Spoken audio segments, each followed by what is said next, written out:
Hey guys, welcome to episode 2 of Build. I'm actually considering this the first true episode of Build because this is the first being done in the way I had originally intended to. Last episode was mainly because I was getting a lot of tutorial requests for the end portal build room, so I went ahead and knocked that one out.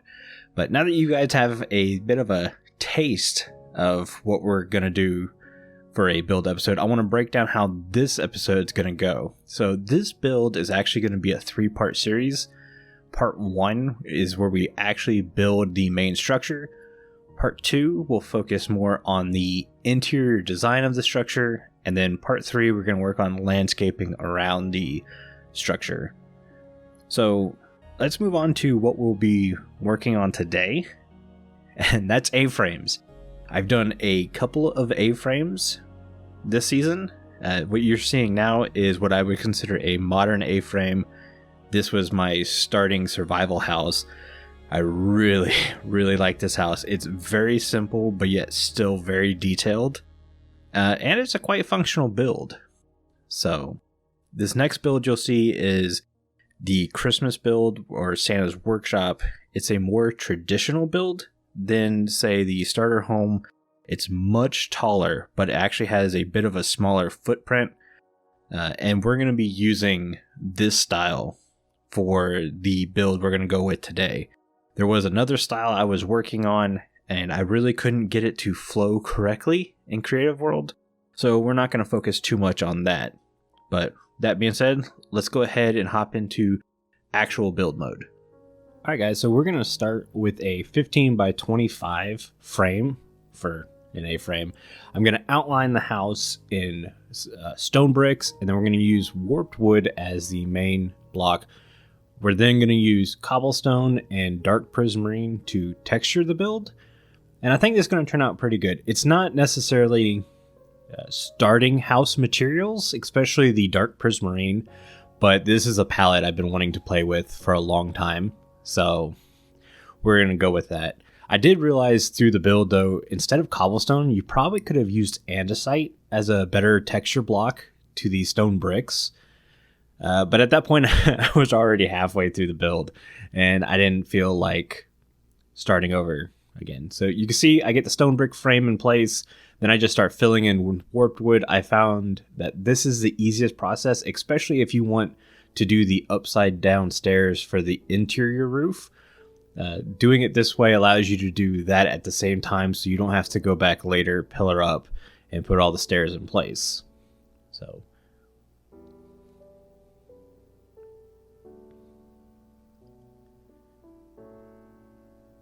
once we get the roof in place, I do a ridge line, and it's mainly just me kind of measuring out with stone bricks. Once I realize where the center is, I use stairs. I call this a notched roof design. I'm sure it's got a better name than that. It just adds, again, more texture, more depth to the build that I feel it needs. You could do many things. You could do half slabs. You can do a different texture. There was one roof design with a inward slope. That was the original plan, but I couldn't get it to work correctly in my Creative World. So I went with this design because it's tried true, and I really like it.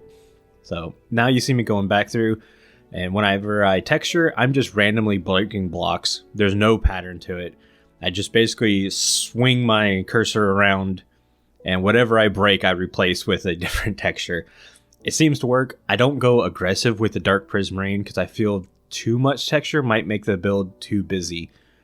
Everything. And also, don't forget the roof line. You got to have that textured.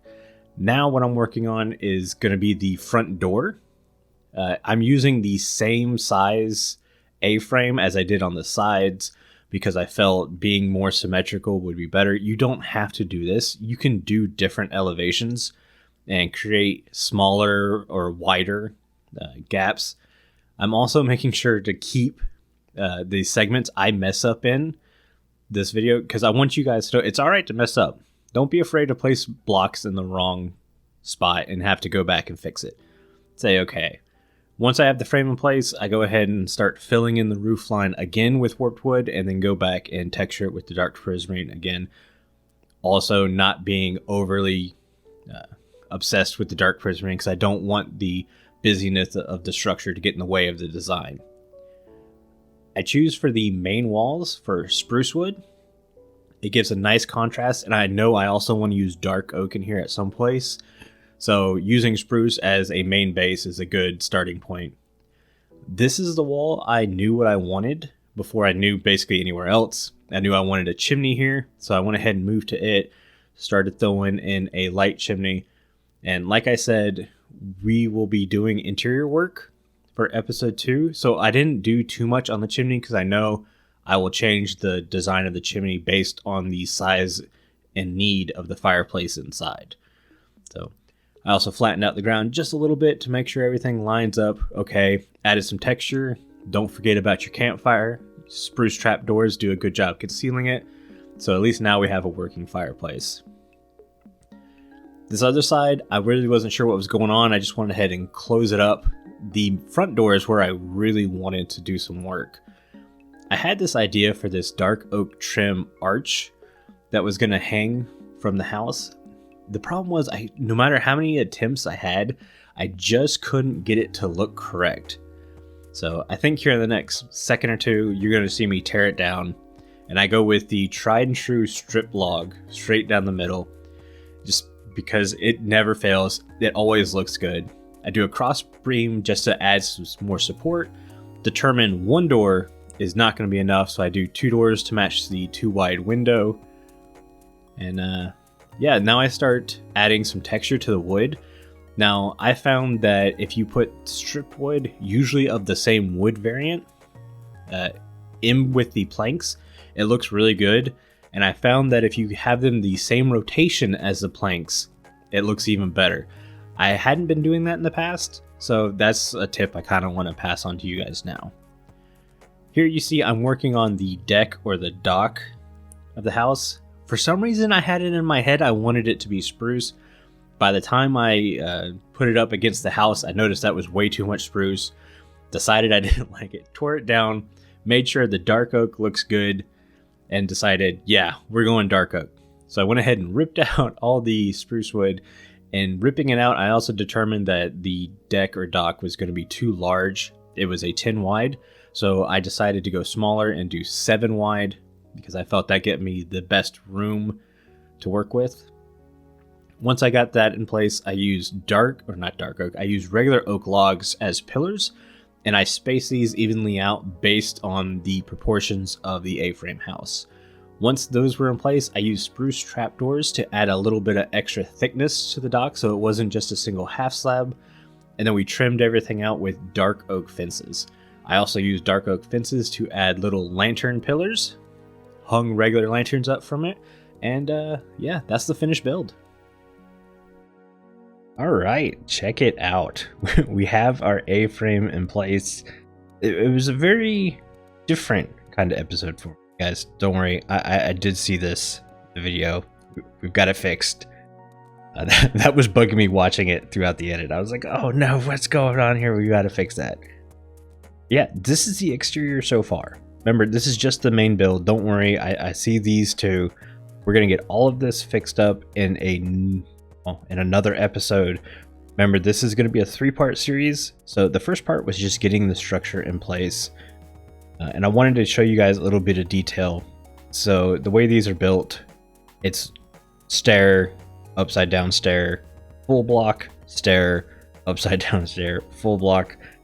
And that's how it is. Also, if you're building it in survival mode, make sure these blocks are lit up, or you have redstone or carpet here to stop spawns.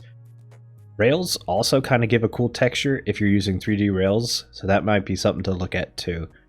But we're going to be doing the exterior later. Also, I know this backside is pretty plain. We will be working on this backside actually in next episode when we work on the interior. So if we come in here right now, yeah, not much to brag and boast about. But we're going to be working in here. It's not going to be as time-lapsey as this episode was. Overall, this build alone took me about 4 hours to do. in building, and that's not to include the fact that I had to take a couple breaks in between building because I found creative mode makes me sick to my stomach. So you're moving and then you stop moving and then your guy keeps moving, and it tricks my brain and makes me pretty nauseous. So yeah, I had to take some breaks, everything. Here is the stripped logs I was talking about to add texture. So spruce planks, spruce logs, and because they're on their side running parallel to the planks, it actually looks a lot better than randomized. I wish I had known that earlier in the season when I had done this. So yeah, again, if you guys are doing this, I'd love to see videos of what you come up with, or even just screenshots, pictures, anything. And next week we're going to be working on the inside. I'm really looking forward to doing that. It's going to be really cool. But yeah, I think that's kind of got to do it for us today. I'm gonna do the little Minecraft turn and face you guys. If you like the episode, hit the like button. If you want more, don't forget to subscribe.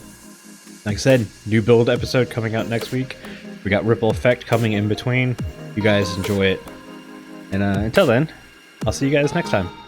Bye.